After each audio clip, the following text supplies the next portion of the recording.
బీహార్లో ఓటర్ల జాబితా సవరణ ప్రక్రియ 2024 ఓట్ల మోసాలను ఎదుర్కొనేందుకు కాంగ్రెస్ విపక్ష ఎంపీలు నిరసన ర్యాలీ చేపట్టారు. లోక్సభలో ప్రతిపక్ష నేత రాహుల్ గాంధీ నేతృత్వంలో నిరసన, పార్లమెంట్ నుంచి భారత ఎన్నికల సంఘం కార్యాలయం వరకు నిరసన చేపట్టారు.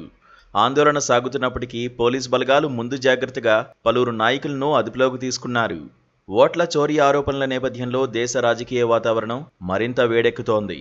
ఈ క్రమంలో ఢిల్లీ పార్లమెంటు ముఖద్వారం నుంచి కాంగ్రెస్ విపక్ష ఎంపీలు నిరసన ర్యాలీ చేపట్టారు. లోక్సభలో ప్రతిపక్ష నేత రాహుల్ గాంధీ నేతృత్వంలో ఇండియా కూటమి ఎంపీలు ఎన్నికల సంఘం కార్యాలయం వైపు నిరసన ర్యాలీ చేశారు. ర్యాలీ ఈ రోజు నుంచి ప్రారంభమైంది. ఆ క్రమంలోనే మార్చిగా వెళ్తున్న ఎంపీలను పోలీసులు అడ్డుకున్నారు. ఎంపీల నిరసన ప్రదర్శనకు అనుమతి లేదంటూ పోలీసులు బారికేడ్లు ఏర్పాటు చేయగా వాటిని ఎక్కి మరీ విపక్ష పార్టీల ఎంపీలు నినాదాలు చేశారు.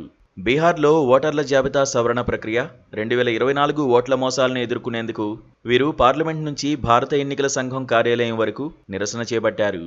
ఈ ఆందోళనలో కాంగ్రెస్ నేతలు రాహుల్ గాంధీ, ప్రియాంక గాంధీ వాద్రా, శివసేన నాయకుడు సంజయ్ రౌత్, అఖిలేష్ యాదవ్, సీనియర్ జర్నలిస్ట్ సాగరికా ఘోష్తో పాటు పలువురు ఇండియా కూటమి ఎంపీలు, నేతలు పాల్గొన్నారు.